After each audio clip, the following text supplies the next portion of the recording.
Seja bem-vindo a mais um episódio do Serra Talks e hoje o papo é sobre um tema cada vez mais decisivo no mundo dos negócios, que são os dados como ativo estratégico e base para decisões mais inteligentes. Para mergulhar nesse tema com a gente, aqui hoje a gente tem o Vinícius Félix, da Dátilo, e o Alessandro Lima, aqui da Serrabits, trazendo visões práticas sobre como os dados, somados ao uso inteligente da estatística, ao feeling de negócio, ajudam a guiar decisões com mais clareza e impacto. Então vamos dar as boas-vindas aqui, primeiro ao Vinícius e ao Alessandro. Alessandro, Serrabits e Vinícius da Dátilo, que vão ajudar a gente a falar sobre o tema de dados hoje, né? Então, pessoal, se vocês quiserem se apresentar um pouquinho, Vinícius, aí fala um pouco sobre você, sobre a Dátilo, para a gente conhecer um pouco melhor aí. Bom, eu sou hoje o CPO da Dátilo, então cuido de toda a área de produto. E a Dátilo é uma empresa que desenvolve produtos de dados, né? Então, a gente auxilia empresas aí de grande porte a tomar decisões, principalmente de inteligência de mercado, com dados e também utilizando um pouco de inteligência artificial nas suas estratégias de go-to-market, né? Então, a gente acaba tendo muito know-how em como tratar dados, principalmente dados públicos, né? E a gente vai falar um pouquinho hoje sobre como é difícil tratar esses dados, mas a gente consegue gerar muito valor a partir deles. Legal. E a Dátilo atua em vários ramos, ou mais no ramo do agro, né, que a gente estava conversando ali. Conta um pouquinho sobre as áreas de atuação da Dátilo. A gente até brinca que a gente foca em 10 segmentos.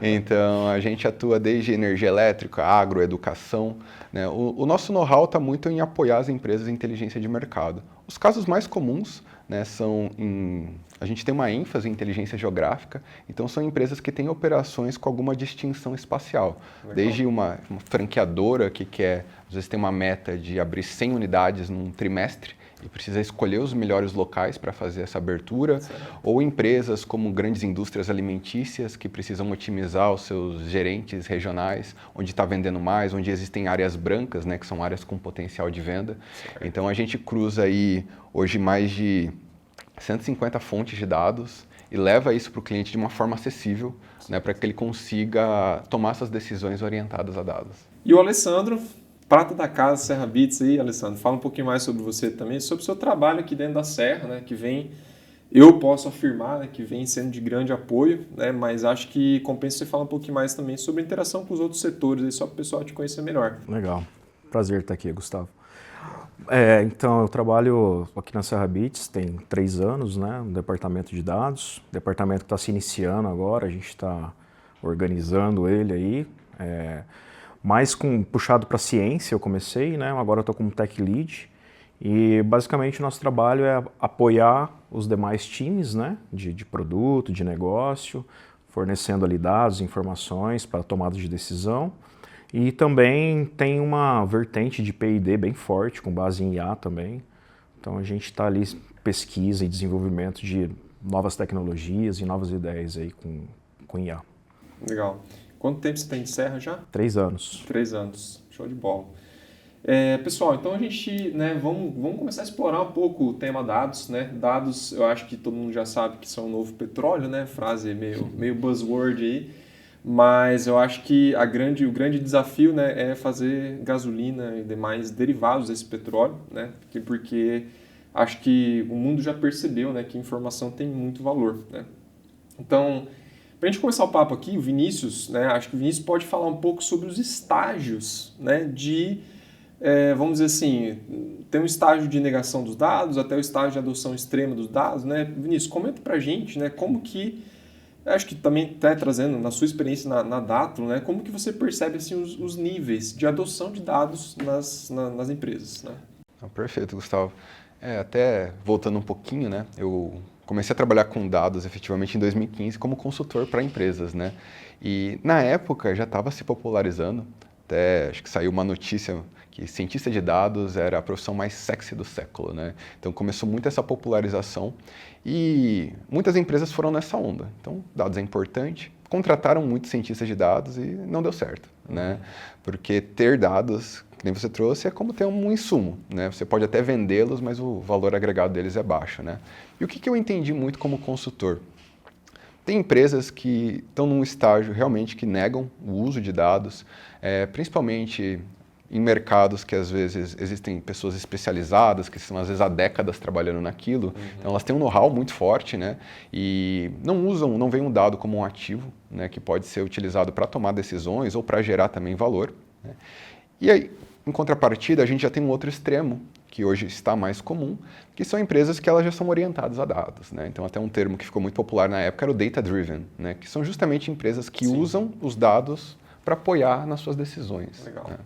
O primeiro, né, então no outro extremo a gente tem o data denial, né? Então o cara que nega, que não gosta, que não quer e fica por isso mesmo, né? Basicamente ele confia muito mais no feeling dele, que não deixa de ser formado por dados, né? Porque ele tem os dados na cabeça dele, só talvez não se conscientizou que ele não construiu sua opinião, essa percepção dele do ar fino, né? Ele tem dado de algum lugar, mas ele talvez negue o estudo desses dados com mais ênfase, com mais profissionalismo, talvez eu diria, né? Perfeito. Eu até consumi uma entrevista recentemente que um CEO fala que ele toma muitas decisões no feeling, mas porque o feeling dele já tem um reconhecimento de padrão de anos de experiência. E é verdade. Só que o que acontece? Por mais experiente ou especialista que você seja no assunto, o mundo está mudando muito rápido, a quantidade de informação é absurda, então quanto um ser humano consegue processar de informação, né, ela também é limitada. Só que tem um ponto interessante, muita gente confunde que ser orientado a dados é utilizar dados cegamente, né? Então eu falo que existe um estágio antes do data driven, que é o data blind, que é uma pessoa que ela só acredita nos dados, então ela vai lá, cria diversos relatórios, dashboards, ela toma aquilo como verdade. E o dado, ele não é a verdade absoluta. Na verdade, o dado é uma forma de representação da realidade, né? Então, ele tem muito erro, ele pode ser mensurado de formas muito ruins, né? Então, a gente até tem falar que é um ditado assim na estatística, né, que é o trash in, trash out. Se o seu dado é ruim, a sua análise vai ser ruim também, né? Então, esse é um aspecto que eu vejo ele cada vez mais aumentando, principalmente com o movimento que a gente está tendo no IA recentemente. Só que, ao invés de dados, né, indiretamente, o pessoal está IA blind, né, vamos falar assim, né? Então, acredita em tudo que está ali, né, sem às vezes ter o devido ceticismo, né? Então, até um aspecto que a gente tem muito na análise, que é você precisa de 3 Cs para ser um bom analista: crítico, curioso e cético. Né? Então, para mim, quem sabe trabalhar com dados não é quem acredita nos dados, mas é quem questiona e entende como eles foram coletados, trabalhados, e aí sim tem o know-how daquele seu domínio, né? Seja uma área ou segmento que você atua, para tomar uma decisão com ele, né? Então, o estatístico ou a estatística como área é uma área de suporte, ela não toma decisão, ela ajuda um decisor a apoiar o seu raciocínio em cima dos dados para tomar essa decisão final. Sim. Eu li num livro do Steven Pinker, que, se não me engano, é Melhores Anjos da Nossa Natureza, né, que ele fala que uma narrativa sem dados é uma fantasia, né, e dados sem nenhuma narrativa são frios, são mortos. Né? Basicamente, se você tem um insumo, mas não consegue construir uma narrativa, não consegue perceber como eles se conectam, né, só tem um monte de pontos ali sem conexão, basicamente eles não têm valor. Né? E o feeling puramente, né, só porque você acha que é assim, sem sustentar com os dados, ele também é um sonho, é um conto de fadas. Né? Eu escrever aqui qualquer coisa tem o mesmo valor que esse feeling infundado. Né? Então, acho que os 3 Cs aqui cabem muito bem, né, para a gente poder fazer a conexão do insumo com a análise. Né? Inclusive, Gustavo, aqui na Serra a gente tem uma frase assim que é: empurrados pelo feeling, acelerados pelos dados. Né? Legal. Acho que conecta muito bem, né? Sim, a expertise de negócio aqui, ela é muito abrangente, as pessoas conhecem de fato, né, o negócio, mas muitas vezes você precisa dos dados para confirmar aquela expertise sua, né, para te trazer, de repente, uma coisa nova. Então, essa frase é muito interessante, muito importante para a gente aqui. Eu acho que um ponto muito importante, até uma recomendação para o público, tem um livro clássico, se não me engano, aí já deve ter mais de 50 anos, que é o Como Mentir com Estatística. Né? É muito fácil você manipular um dado, um gráfico, para você gerar uma narrativa. Então, sem o contexto, é muito fácil de você também ser enganado. Né? Então, é muito importante, principalmente o aspecto do ceticismo, né? E saber o que você está avaliando e não simplesmente olhando aquele número. Como eu falei, a parte da estatística vem muito até do método científico. Né? E um dos aspectos, por mais que a gente esteja falando aqui de no contexto empresarial, né, um dos aspectos da ciência é que a gente não tem verdades absolutas. Então, a gente está num constante processo de validação, de hipótese, de teste, né? Sim. E aí é onde entra muito essa tomada de decisão. Tem um artigo também muito interessante que uma vez uma empresa pegou 29 equipes, se eu não me engano, de analistas de dados, entregou o mesmo conjunto para todo mundo e pediu para eles tomarem uma decisão sobre o assunto. Se eu não me engano, acho que metade foi para um lado, metade foi para outro, e as 29 usaram racionais diferentes, né? Caramba. Então, assim, não existe uma resposta correta quando você está falando em dados, né? Por mais que seja associado muito à matemática, né? A estatística, a gente fala que é a ciência da incerteza, né? Você já parte do princípio que você está errado trabalhando com o dado. O ponto mais importante é entender o quão errado você está do que, de fato, achar que aquilo ali é uma verdade absoluta, como eu comentei. Exato. Tem muito a ver com o método científico, né, que você não postula algo que é verdadeiro. Bom, você até postula uma hipótese e tenta provar ela falsa, né? Então, acho que é mais ou menos isso que os dados tentam fazer também. Se você consegue sustentar a sua hipótese com o que a estatística te provê, né, beleza, ela vai se sustentar por algum tempo, até que talvez alguém prove ela falsa, né? Tanto é que tem um outro questionamento. Será que existe realmente, né, verdade, né, ou ela ainda não foi só comprovada falsa, né, até o presente momento, né? Então, um questionamento.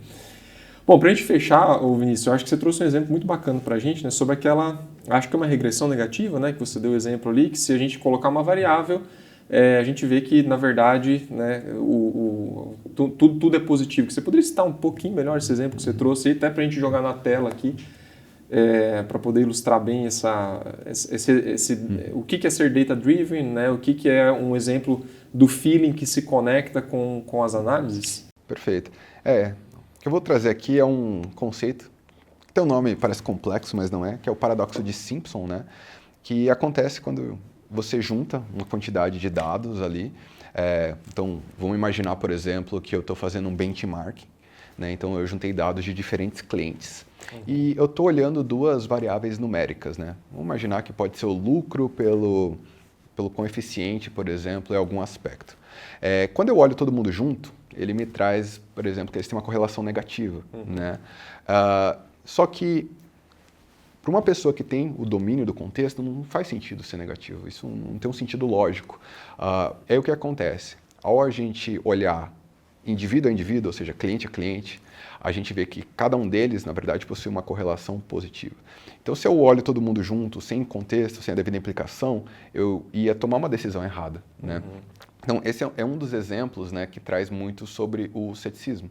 E um ponto que eu queria complementar, acho que talvez o ditado mais famoso da estatística é correlação não implica em causalidade, né?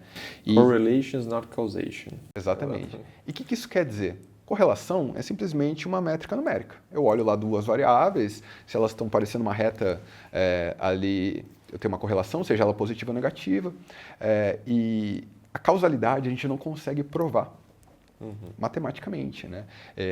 Eu gosto muito de um exemplo que a gente demorou décadas para falar que o cigarro faz mal. Foram mais de 20 mil estudos, porque tem estudo que você olhar que fizeram artigo, não deu efeito nenhum, porque eu posso ter N aspectos, tem aspectos regionais, idade, população, né? Então, para você provar causalidade, é algo que vai muito além de uma conta, vai muito além de um número, né? E, para fechar, eu queria trazer também um conceito que é muito até curioso, assim, de você pesquisar, que é a correlação espúria. O que é isso, né? O nome também... Estatística não ajuda muito com os nomes, né? Mas, basicamente, é quando algo tem correlação numérica muito forte, só que não faz sentido algum, né? Então, tem um autor, né, que é o Tyler, ele tem um sitezinho, né, se a gente conseguir até colocar alguns exemplos aqui, que ele traz vários exemplos de correlação espúria. Por exemplo, o consumo de margarina é extremamente correlato com o número de divórcios, né? Então, assim, se você está olhando número pelo número, então, se eu comer margarina, eu vou me divorciar? Não, não é isso, né? Então, assim, a gente tem que ter sempre esse cuidado. Legal. Só para a gente, né, dar mais uma pincelada nisso, você citou aqui a importância da governança de dados, né, em qualquer modelo que você use. Fala um pouquinho mais aí sobre esse tema, né? Como que, talvez até na data ali, como que vocês aplicam, como você tem percebido que as empresas têm aplicado isso, né? Perfeito. É muito importante porque, como eu trouxe, sem a qualidade do dado, a gente não vai conseguir ter nenhum item acionável em cima desses dados, né? Eu preciso de confiança.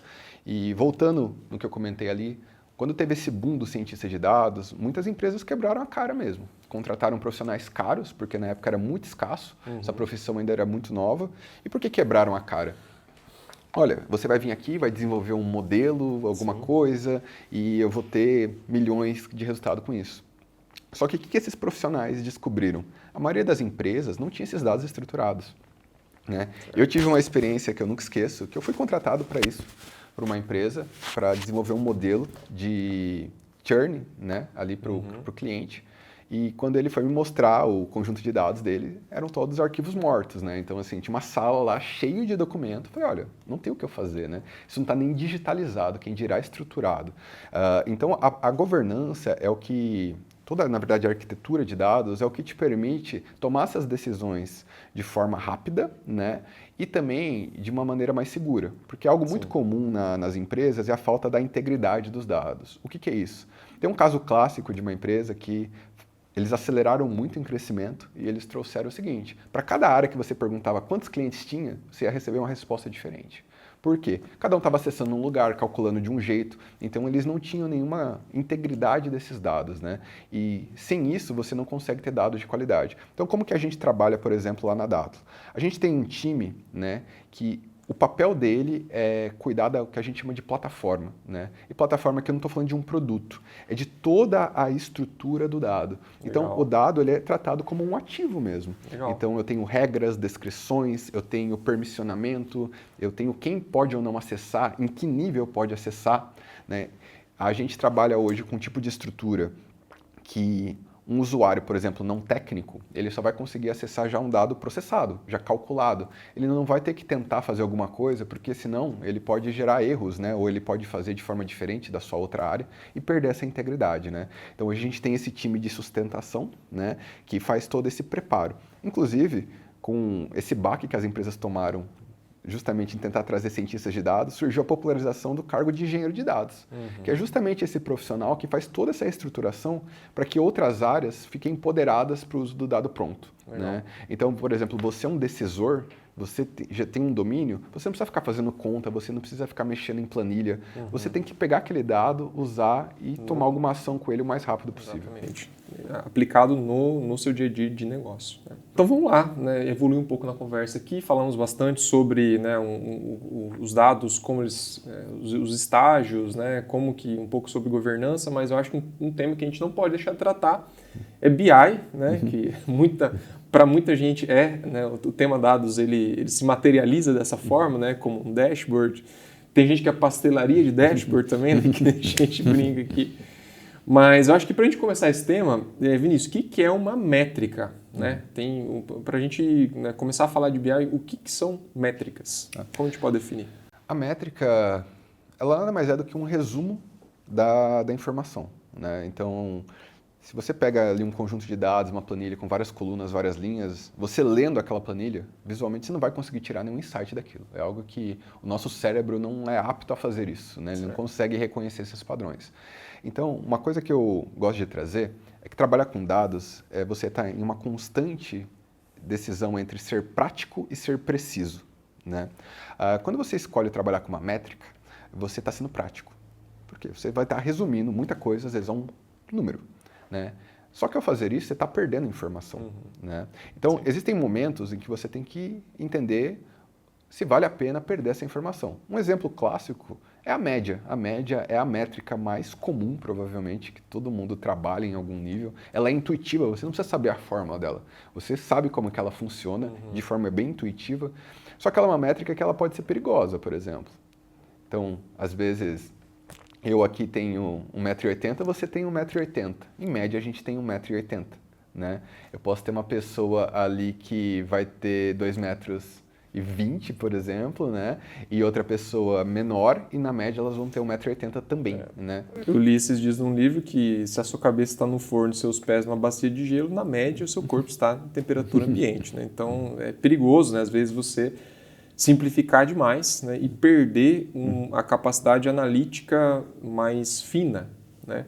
Então acho que até você tem que ter muita consciência, né? Estar muito presente ali, saber onde você quer chegar para simplificar ou detalhar a sua análise, né? Acho que é uma tarefa de quem está envolvido com dados, todo mundo tem que ter essa consciência, né? Porque senão você acaba sendo simplista em algum momento, né? Acho que aí entra um pouco da importância também do tratamento desses dados, né? Porque você tratando, explorando ele, você identifica outliers que podem interferir nessa média, né? Para cima ou para baixo, e isso acaba deixando a tua análise comprometida, né? Então, tira ou não tira outliers, isso tudo vai de uma decisão de acordo com o contexto do negócio ali, se vale a pena ou se não. E fala um pouco, Vinícius, sobre BI, né? Como que o BI, acho que é interessante a gente citar aqui, né? Como que o BI surgiu, né? E qual que é, assim, praticamente hoje todo mundo, ou muita gente entende dados por BI, né? Mas conta aí um pouco sobre a origem dele pra gente. Até acho que BI foi um termo que foi deturpado, porque hoje ele é um sinônimo de painel, né? Sim. Até a ferramenta mais famosa do mercado, Power BI, né? Então você lembra ali painéis, construir gráficos, né? E não é isso. BI até é Business Intelligence, então a inteligência ali de negócio, né? Uma inteligência de mercado, se você quiser fazer uma tradução um pouco mais livre. E é um processo que surge, ou se populariza, né, como termo, ali já no século XIX, então não tinha nem computador, né, para você estar trabalhando com isso, que é justamente o uso de dados para tomar uma decisão. Na sua anotação aqui, surge na Encyclopedia of Commercial and Business Anecdotes, Richard Miller, 1865, né? Olha que interessante, surgiu ali no século XIX, realmente, e foi para auxiliar como um banqueiro, né, Sir Henry Fumez, gerir algum aspecto do negócio dele, né? Então já é um termo que tem alguns anos aí, eu acho que não tinha nada a ver com painel na época, né? Porque a dificuldade de se construir um painel, ter métricas lá, era muito grande, né? Com certeza. Mas era sobre usar dados, né? O que acontece também, isso não é exclusivo da área de dados, mas da tecnologia como um todo, os nomes eles vão mudando, vão ganhando contextos novos, né? Então, vários termos nasceram nesse período. Nos anos 90, a gente falava muito sobre mineração de dados. Ninguém mais usa esse termo, né? Hoje IA, acabou virando a aplicação geral. Mas o que é interessante? A inteligência com dados, ela já vem desde lá, quando era muito difícil trabalhar com dados, né? Só que com essa alteração do nome para painel como BI, né, acabou gerando um problema até no mercado, eu diria. E cai muito no que eu falei do data blind, daquele estágio de eu estar usando dado pelo dado, né? Então até você trouxe aí o termo pastelaria de BI, mas muitas empresas têm isso. Por quê? Eu acho que o contexto mais fácil e mais acessível hoje de você trabalhar com dados numa empresa é o Excel. Então você tem uma planilha, é uma ferramenta que já te permite ali você criar tabelas, dinâmicas, gráficos, métricas, de uma forma muito acessível, você não precisa ser um profissional muito técnico, né? E isso acaba evoluindo para um painel, né? O famoso BI hoje em dia, né? E acaba que, isso não é errado de forma alguma, na verdade você está usando dados, mas você acaba tendo uma tendência a algumas más práticas, né? E uma delas é essa, a gente começar a ampliar o número de painéis, né? Então, fetiche dos KPIs, né? Exatamente. Comentei até com o pessoal aqui, né, antes de gravarmos, na época de consultor mesmo, um dos sinais que eu via quando eu ia numa empresa é se tinha aquela TV com dezenas de gráficos passando ali e toda vez que eu perguntava para o cliente, cara, quem usa, como usa, qual decisões você toma, nunca tive uma resposta concreta, né? Então eu até brincava que era o BI de decoração da empresa, né? E cai muito nisso. Hoje a gente tem empresas que literalmente têm departamentos de BI, né? Existe o cargo analista de BI E não é brincando mesmo, esse termo pastelaria surge na comunidade de dados, porque em muitas empresas é isso. Você tem ali uma pessoa que ela atende ticket, né? Então, eu quero uma média disso, eu quero esse gráfico dessa forma, né? Não que isso seja errado por si só, mas normalmente quem está pedindo não tem muitas vezes um know-how de como trabalhar com dados. Exatamente. Até esses dias a gente desenvolveu um trabalho aqui dentro, né, onde bastante relatórios foram feitos ali, né? E, cara, para você pegar e usar uma métrica para direcionar ações de negócios, né, você consegue várias ações de negócio correlacionadas a uma métrica só. Né? Então a gente fez um trabalho ali, foram acho que 5 dashboards que a gente fez, né? E vão alimentar o trabalho de 2 pessoas aqui na empresa durante provavelmente esse ano inteiro. Né? Então um trabalho recente que a gente acabou fazendo ali. Então imagina você ter ali, né, preciso dessa métrica aqui, e daí talvez amanhã eu esqueço ela, começo a usar outra, daí outra, e daí eu tenho lá um monte de coisas que não me dizem tudo, não dizem nada, né? Então, eu acho que assim, mais do que a gente, né, ter um monte de KPIs, né, fetichizar isso e começar a colocar em TV, né, em um monte de lugar, para que eu estou usando essa métrica, né? Eu gostei muito da tua fala ali antes que a gente estava conversando, se o dashboard tem scroll já está errado, né? Tem que ser um negócio sucinto, né?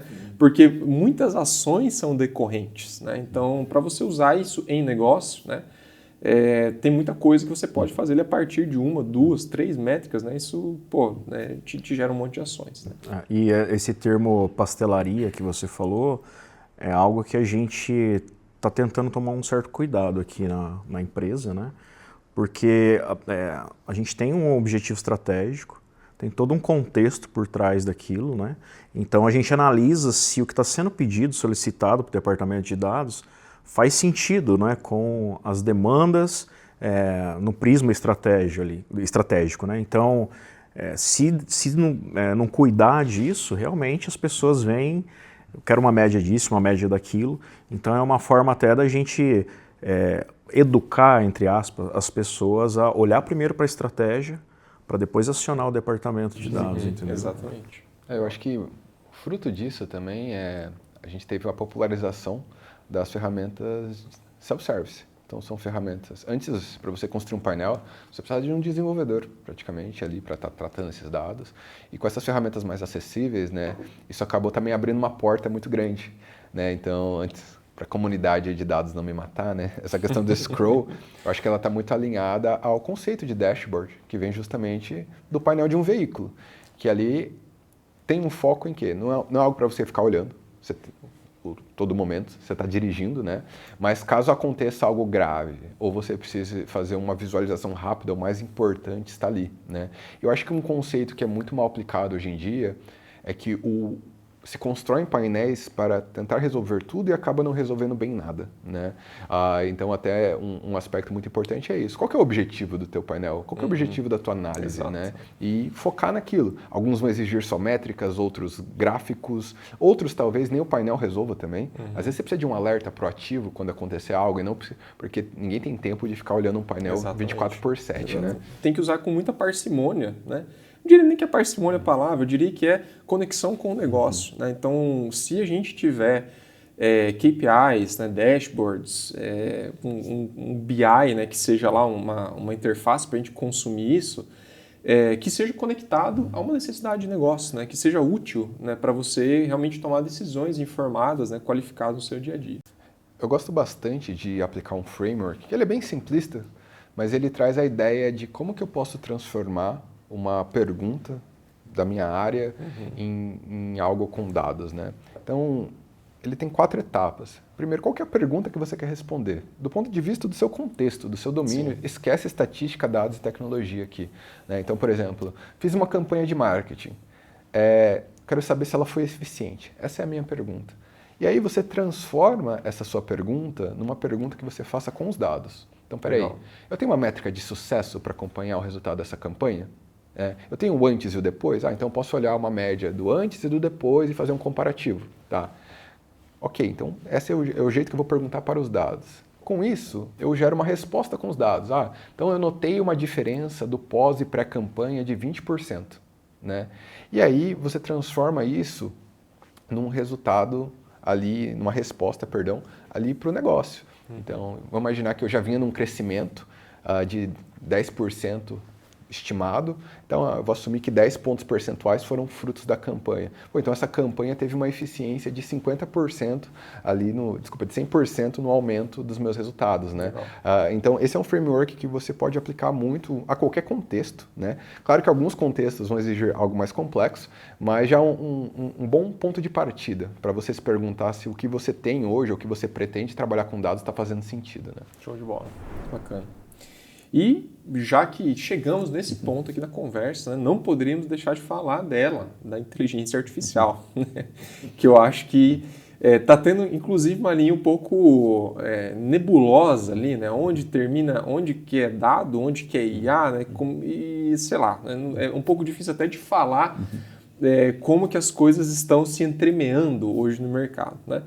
Mas, Vinícius, acho que você tem, melhor do que nós aqui, o Vinícius está em contato com bastante gente, né? Como que você enxerga as aplicações de IA hoje, né? Principalmente em relação ao tratamento e análise de dados? Perfeito.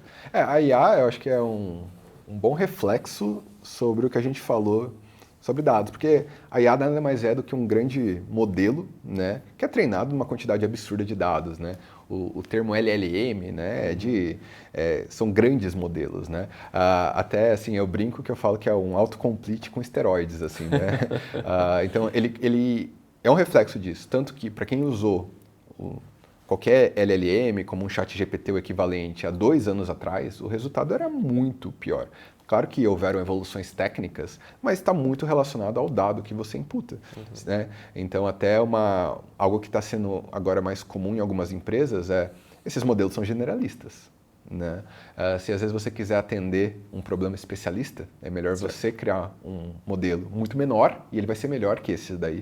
Né? Porque justamente entra naquele aspecto, trash in, trash out. Então, assim, a inteligência, eu até falo assim, será que ela é inteligência mesmo? Porque ela se baseia totalmente, por mais que seja incrível, ela se baseia nos dados que ela foi treinada para. Né? Então, tem que tomar esse cuidado. Mas falando de aplicações, eu acho que a IA, mais recentemente, né, com o progresso dessa visão mais generativa que a gente tem nos chats, vídeos, imagens, ela trouxe um contexto um pouco diferente. Anteriormente, a gente via muita IA aplicada ao produto.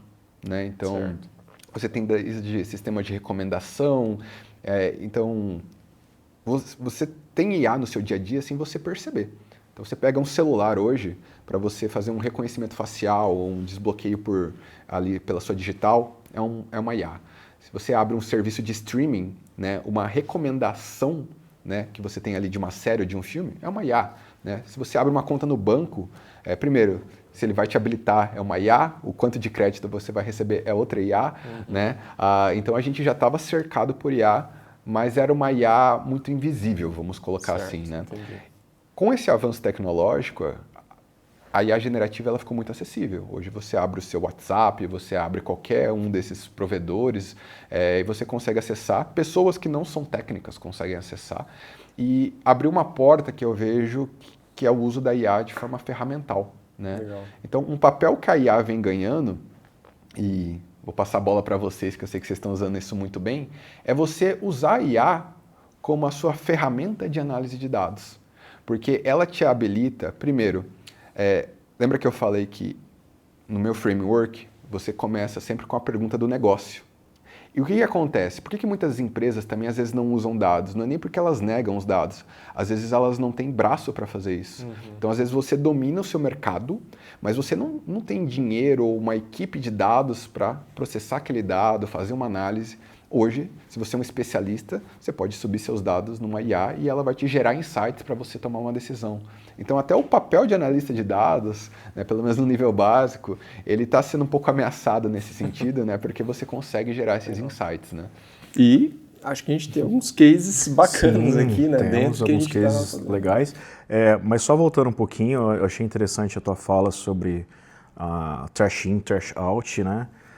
Para treinamento de modelos de IA e as pessoas têm um pouco de receio às vezes, as pessoas que não procuraram entender como funciona essa tal de IA, né? Que a minha conversa vai vazar, tipo, esses provedores, essas grandes empresas vão pegar os meus dados e vão usar ali para treinamento.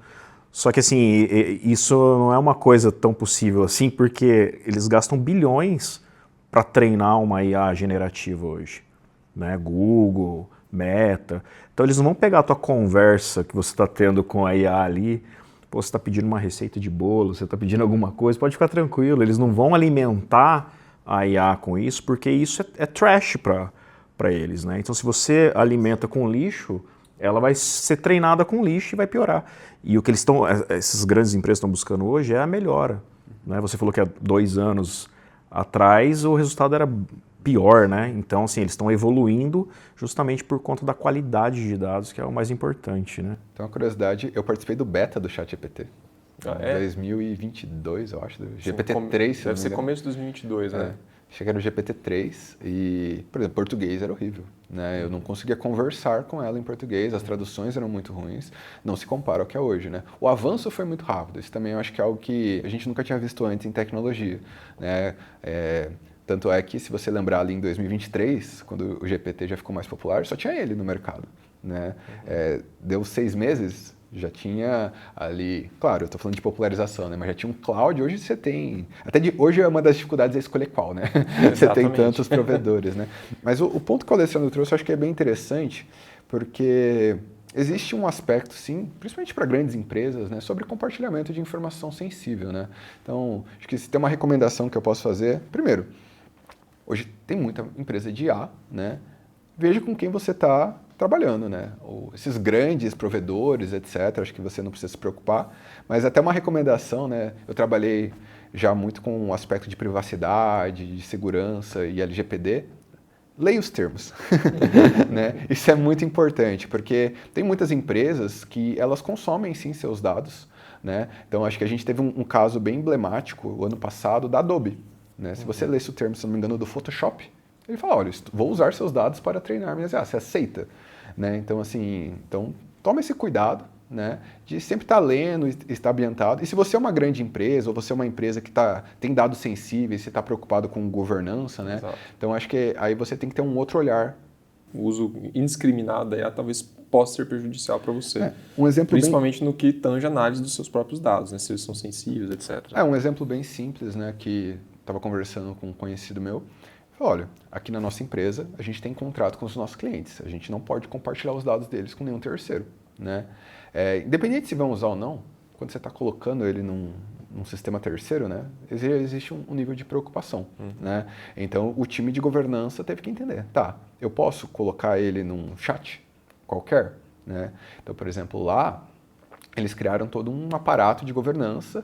Eles têm uma IA corporativa, ela é adquirida pela empresa, né? Então, hoje, a pessoa não pode estar compartilhando esses dados. Mas é um ponto de atenção, assim, que eu acho que ele é necessário em algum nível, mas como o Alessandro trouxe, assim, acho que para o uso do dia a dia, para usos operacionais, você não precisa estar preocupado ali que ela vai estar te ajudando a gerar um e-mail, ou ela vai ali gerando um resumo da sua conversa de WhatsApp, por exemplo, né? Acho que para citar um pouquinho sobre a Serra agora também, a gente tem alguns cases bacanas aqui, né, de uso de IA também um pouco mais invisível, digamos assim. Bom, nem tanto, né? Mas eu acho que para a questão do render, né, da reconhecimento de imagem, tratamento de materiais, né, Alessandro? Comenta um pouquinho aí sobre os projetos que a gente tem aqui que já conseguimos usar um pouco da IA. Sim, né? sim. A gente usa IA nos produtos aqui, né? Então, igual o Gustavo falou, no render, que é renderizar uma imagem de projetos 3D e deixar ela o mais realista possível.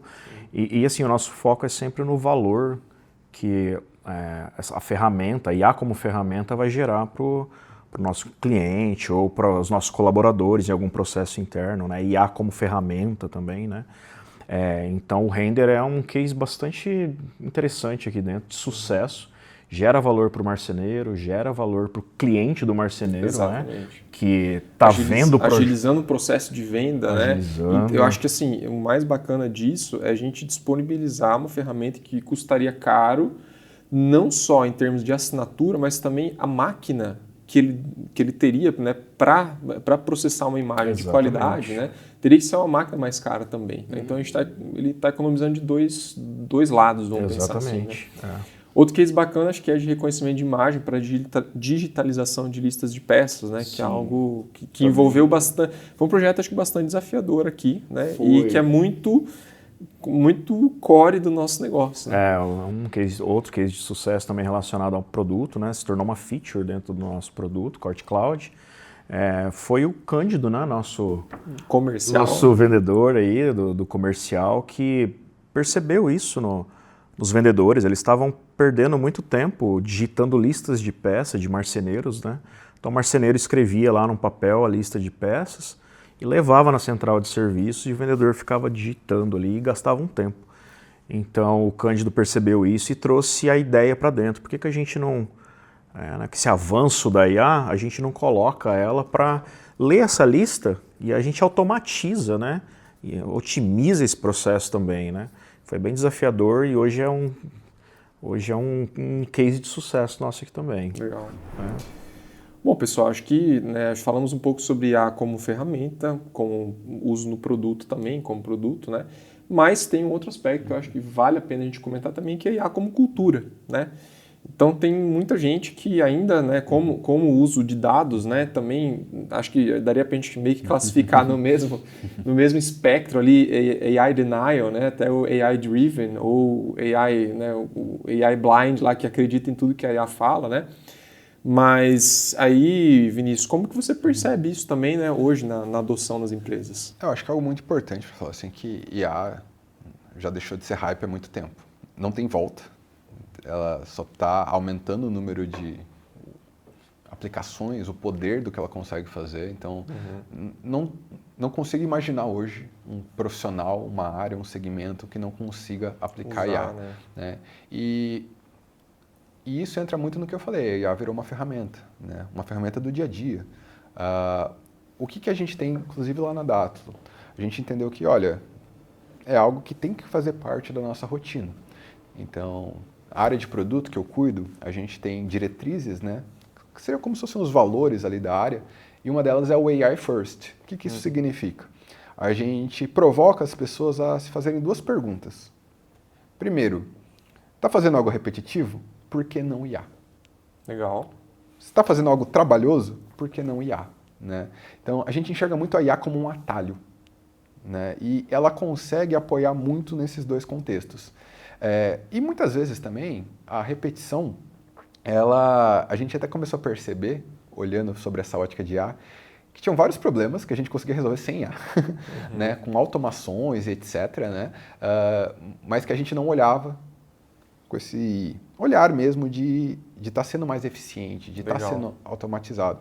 E a IA, principalmente de texto, ela traz uma habilidade muito poderosa, que é o seguinte: se eu passar uma planilha, qualquer um vai conseguir tirar alguns resultados ali de dados, colunas, mas analisar texto nunca foi algo trivial, né? Não é algo simples que você consegue fazer e analisar. E a IA trouxe isso, né? Então, a gente consegue também ganhar um poder de automatizar ou facilitar operações que não são simples, né? Trazer um exemplo assim que eu achei bem interessante, que a gente fez recente na empresa. A gente está num processo agora de muita contratação, então um dos nossos OKRs é tempo de rampagem do colaborador, ou seja, o quão apto ele fica já para executar a função dele. E o pessoal vem acelerando isso, então documentações, materiais, treinamentos, onboard, ok. Mas ainda assim, não estava... A gente conseguiu ganhos... Principalmente entrando muita gente, com muita velocidade, como é que a gente melhora isso? E uma pessoa lá da empresa teve uma ideia que eu achei muito interessante. Hoje, na empresa, todas as reuniões, tanto do comercial quanto do sucesso do cliente, tem um note taker, então uma IA que vai lá e transcreve tudo. Legal. Isso era muito usado para assistir gravações, para tirar resumos, fazer diagnósticos automáticos. Só que o que nós fizemos? Nós pegamos um vendedor que ele sempre bate a meta. E pegamos todas as gravações de calls de venda dele, né, que deram certo, que geraram oportunidades. E nós criamos uma IA, né, que emula o raciocínio desse vendedor. Então, quando está entrando agora novas pessoas, ou até pessoas que já estão na empresa, que, por exemplo, um cliente me colocou uma objeção, que raciocínio que eu posso usar, converso com esse agente. Porque essa pessoa, ele é meu top vendedor, ele faz reunião o dia inteiro, ele não tem tempo, né? Então, como é que ele vai, se ele para treinar alguém, ele já não está vendendo, né? Então, como que a gente pode aprender com ele, né? E é o tipo de coisa que você não sonharia há 4, 5 anos atrás. Bom, né? Excelente exemplo, né? É só para citar um exemplo similar aqui, né? Esses dias eu peguei também calls de apresentações comerciais que a gente fez para N Leads, né? E daí eu pedi lá quais features, né, que são mais... eu tinha um feeling já, né, eu sabia de algumas apresentações que eu acompanhei, de features que faltavam, né, e pedi para ele ler aquelas transcrições e dizer, né, quais são as features que os leads mais diziam que faltavam, né. Do segundo para baixo, eu estava certo. Só que a primeira e mais recorrente, né, era uma feature que estava, vamos dizer assim, incompleta no nosso sistema.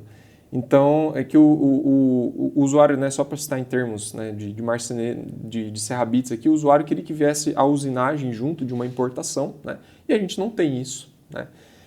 Até porque a empresa que fornece esses arquivos não disponibiliza, né. Só que, na minha cabeça, eu passo por isso diversas vezes nessas calls que eu acompanho, só que eu já sei que não dá. Então eu nem listo. Só que a IA ouviu as conversas e listou, e era o primeiro colocado. Então eu pelo meu viés, eu só lembro da segunda posição para baixo, né? Mas o primeiro até eu nem cito porque eu já sei que não tem, já sei que não dá, né? Só que ele está ali. Então é um excelente, assim, analisar texto com IA realmente mudou o jogo, né? Eu acho que quem não adotou isso ainda como cultura, né, você pode sim ser muito mais produtivo. Sua equipe, sua empresa como um todo pode ser muito mais produtiva analisando, né, transcrições, textos. E para quem nunca usou, eu vou dar um exemplo que é familiar para qualquer pessoa. Se você tem aquele seu grupo do WhatsApp, que você acorda ali, tem 100, 200 mensagens, e você não tem paciência ou tempo para ler tudo aquilo, copia tudo aquilo, pede para ela resumir. Então, eu acho que foi uma das primeiras aplicações que eu tive de IA, né? E vai te dar um resumo do que foi feito, pontos importantes, quem disse o quê. Né? Então, essa é uma aplicação para você começar, porque vai te ajudar bastante no seu dia a dia. Inclusive, eu acho que se eu vejo alguma evolução agora com IA, é IA aplicado mais ao seu dia a dia. Né? Então, estão começando a aparecer empresas desenvolvendo produtos para IA com hardware. Né? Fui numa reunião esses dias presencial e já tinha lá um aparelho no meio da mesa que gravava a reunião, né, transcrevia e te mandava um resumo posteriormente, né? Então isso daí já é algo que eu vejo aí como uma novidade aí ou uma tendência agora, né? Porque acho que software ainda vão ter várias coisas, mas essas aplicações cotidianas com certeza aí vão avançar muito. Legal.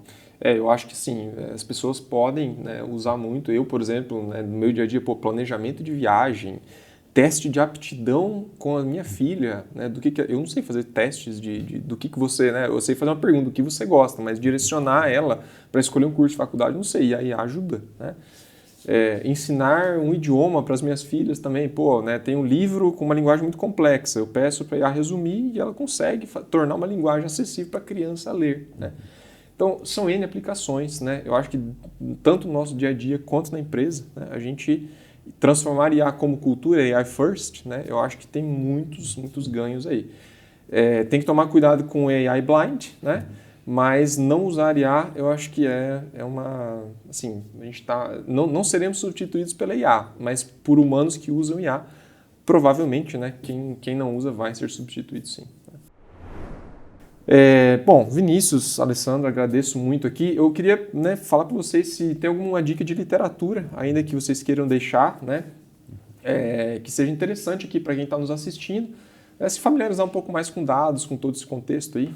Bom, eu tenho uma que foi muito importante para nós, continua sendo, né, que é O Cientista e o Executivo. Legal. Né, que é um livro do pessoal do iFood lá escreveu. O iFood é uma empresa totalmente voltada a dados, realmente data-driven, né, com 300, 400 modelos de machine learning fazendo diversas coisas para eles ali.